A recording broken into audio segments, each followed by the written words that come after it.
Asesinato ritual judío. La historia completa. T. Timayenis. 09 de octubre de 2024. 393. 89. 97. Compartir. Introducción. El asesinato ritual judío, comúnmente conocido como el libelo de sangre, es una acusación históricamente persistente que afirma que individuos judíos participan en la tortura ritual y el asesinato de no judíos, particularmente niños, con el propósito de extraer su sangre. A menudo supuestamente ocurre durante las festividades judías como la Pascua. Según Wikipedia y la mayoría de los historiadores modernos, es simplemente una falsa acusación antisemita. Los innumerables casos a lo largo de la historia han sido supuestamente fabricados por antisemitas y no tienen ninguna base en la realidad. Otra creencia común entre la gente es que el libelo de sangre es simplemente una manifestación del prejuicio medieval porque los casos más infames, Simón de Trento y Guillermo de Norwich, se originan en ese periodo histórico. Sin embargo, esta acusación es, de hecho, mucho más antigua que la época medieval y ha persistido durante cientos de años después de la conclusión de ese periodo, extendiéndose incluso hasta el siglo pasado. Este artículo tiene como objetivo explorar la historia completa de esta acusación. La historia completa, siglo I a.C., siglo XX después de Cristo. La primera aparición del libelo de sangre en la literatura fue en el libro sobre los judíos del historiador griego Damócrito, quien se cree que vivió en el siglo I a.C. Desafortunadamente, los textos originales escritos por Damócrito se han perdido en la historia. Sin embargo, un pasaje que hace referencia a este tema se ha conservado en la Suda, una enciclopedia bizantina del siglo X. Punto 1. Damócrito, historiador. Sobre los judíos, en la que dice que se inclinaban ante la cabeza de oro de un y que, cazando a un extranjero, senos, cada 7 años, le hacían una ofrenda, desgarrando su carne en tiras delgadas, y de esta manera lo mataban. Algunas de las primeras menciones del asesinato ritual judío se encuentran en las obras de dos prominentes figuras intelectuales del siglo I a.C., Poseidonio y Apolonio Molón.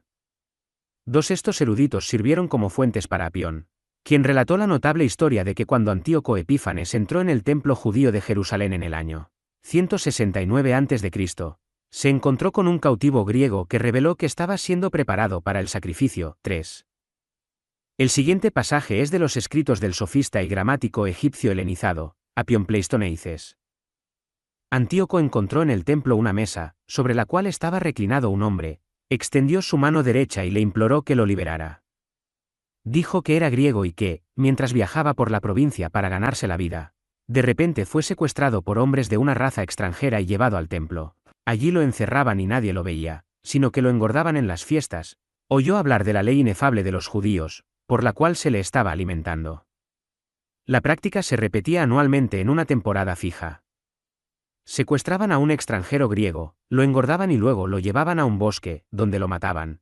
Sacrificaban su cuerpo con su ritual habitual, comían de su carne, y mientras inmolaban al griego, hacían un juramento de hostilidad a los griegos. 4. Busto del sofista Apión Pleistonéices, también conocido como Apión Mochtos, Museum für Klassischer Bildwerke.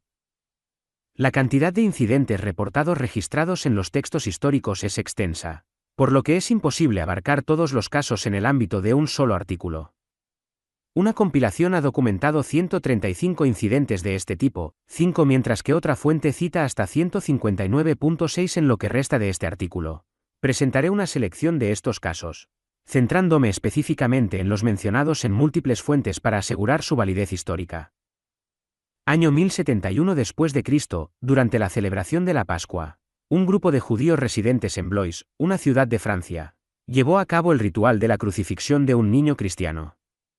Según los relatos, después de la muerte del niño, colocaron cruelmente su cuerpo en un saco y, en un intento de deshacerse de las pruebas, arrojaron el saco a las aguas del cercano río Loira. 7. Al enterarse de este atroz crimen, el conde Teobaldo decretó que los implicados en el acto fueran condenados a muerte en la hoguera. 89. Año 1144 después de Cristo, el 20 de marzo, un niño de 12 años llamado William desapareció. La última vez que William fue visto con vida por su familia fue el martes santo, cuando entró en la casa de un judío local para trabajar. 10. Su cuerpo fue descubierto días después en Thorpwood, cerca de Norwich.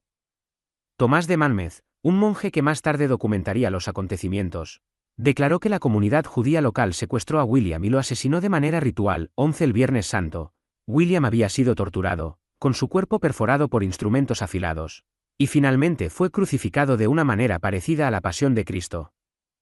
12 Guillermo de Norwich fue canonizado extraoficialmente por la población local, y su tumba se convirtió en un importante lugar de peregrinación. Numerosos informes de milagros asociados con su santuario reforzaron aún más su veneración como mártir. 13.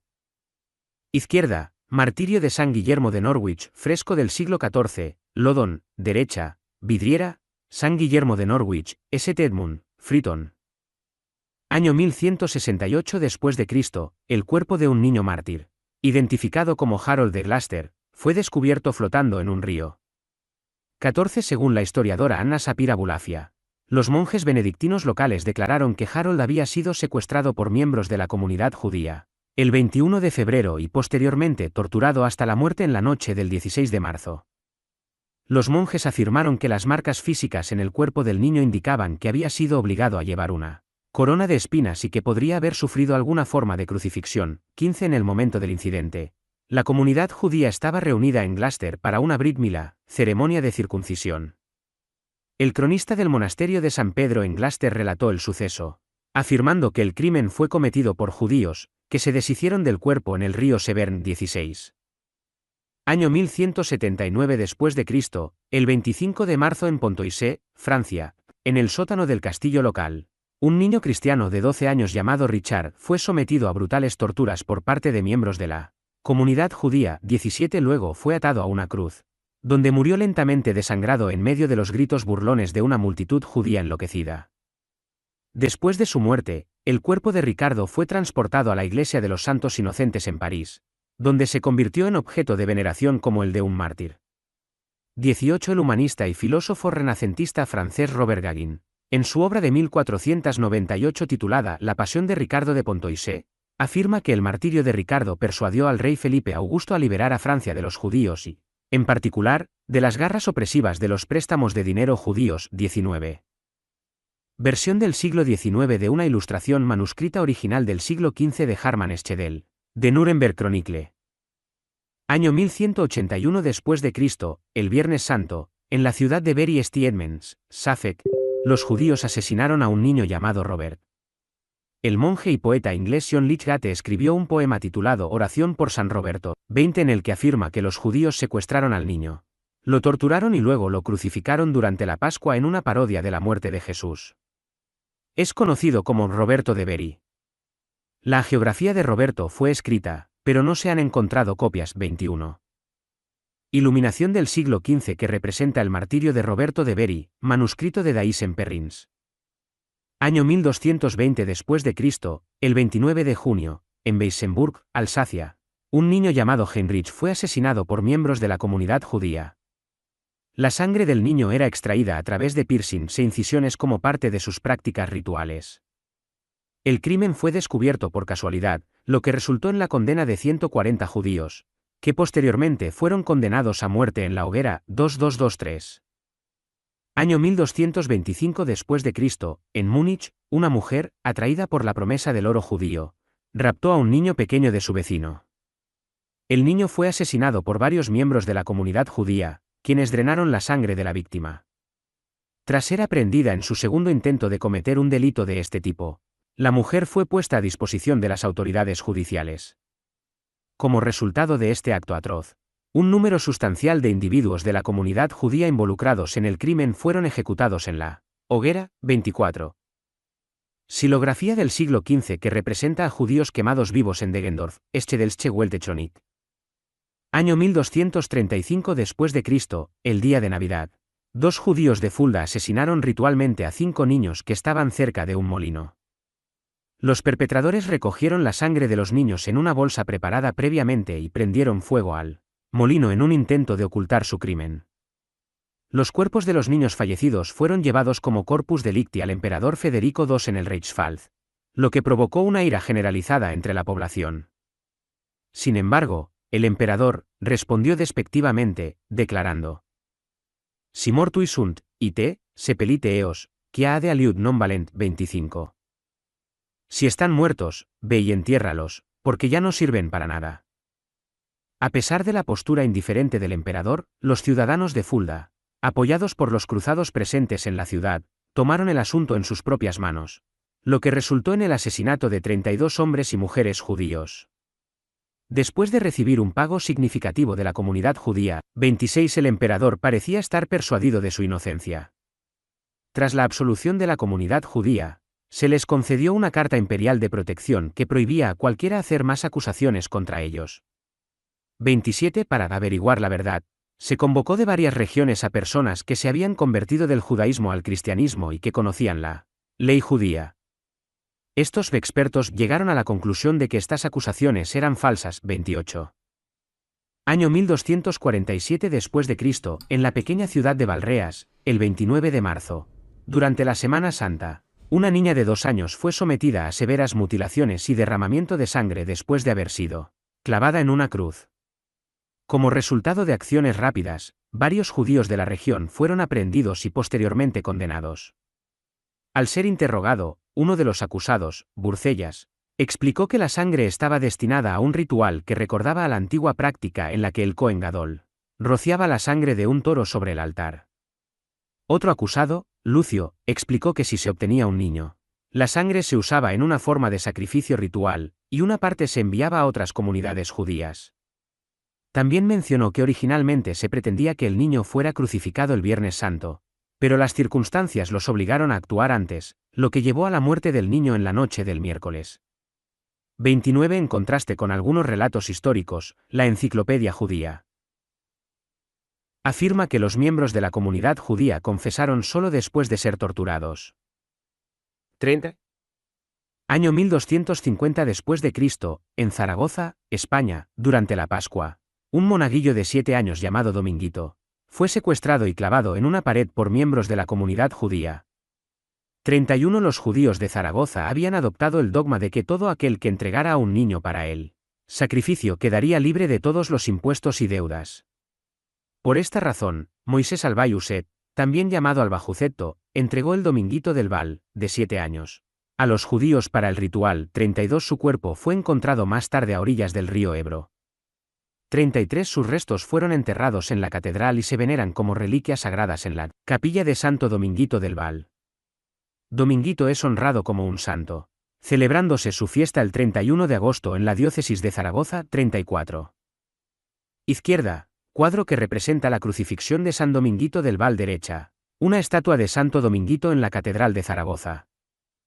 Año 1255 después de Cristo, el 27 de julio, en Lincoln, un grupo de judíos secuestró a un niño de 8 años llamado Hugh.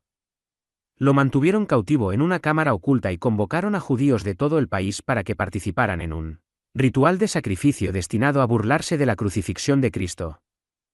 La brutal tortura de Hugo, diseñada para reflejar el sufrimiento de Cristo, finalmente condujo a su crucifixión y muerte.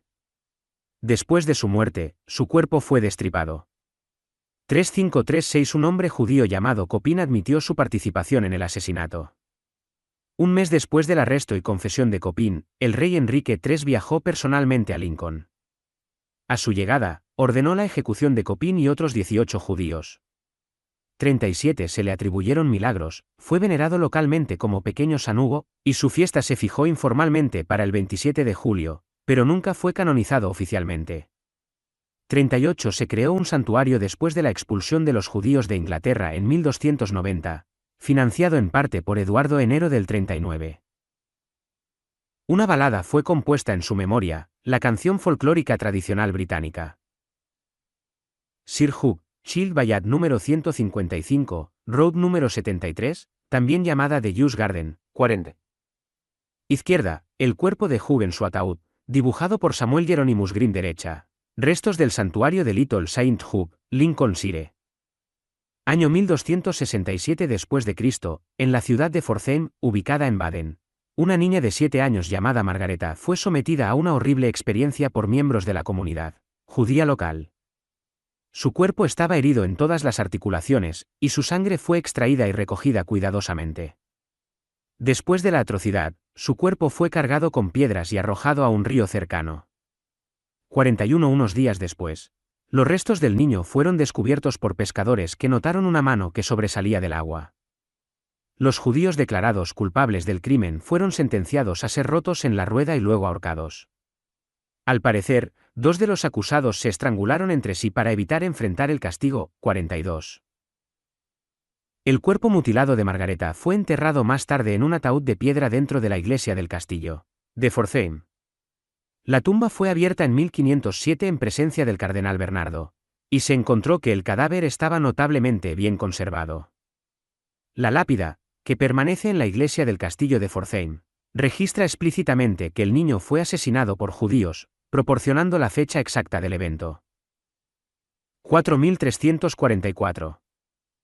Año 1287 después de Cristo, en abril, en la ciudad de Oberbessel, un joven llamado Werner soportó torturas prolongadas y brutales, que finalmente lo llevaron a la muerte por pérdida excesiva de sangre. 45. Werner, un obrero de 14 años, fue atraído por los judíos con el pretexto de que limpiaba un sótano. Werner fue arrastrado al sótano, donde lo amordazaron y lo ataron cabeza abajo a un marco de madera. Sus captores procedieron a azotarlo, le abrieron las venas con su propio cuchillo y drenaron su sangre, dejándolo colgando hasta que se extrajo por completo. 46 según los informes. El juez de Oberbessel fue sobornado, lo que permitió a los autores, incluido su rabino, escapar de la justicia, lo que incitó disturbios generalizados y condujo a la persecución de las comunidades judías de Oberbessel. El emperador Rodolfo I de Habsburgo ordenó al arzobispo Enrique de Maguncia que pronunciara un sermón en el que afirmara que los cristianos habían hecho daño a los judíos y que el cuerpo de Werner debía ser quemado, con las cenizas esparcidas. 47 Durante el sermón del arzobispo, más de 500 judíos armados estuvieron presentes para silenciar cualquier objeción cristiana. 48 Este evento inspiró la construcción de la Capilla de San Werner como monumento conmemorativo. Aunque las órdenes reales ordenaron la quema del cuerpo de Werner para evitar la veneración, fue enterrado el 30 de abril de 1287. Los informes de supuestos milagros no tardaron en llegar, y conocido como Werner de Oberbessel, fue venerado en la diócesis de Treveris hasta 1963. 49. Pues como veis, el maltrato a los niños no viene de ahora.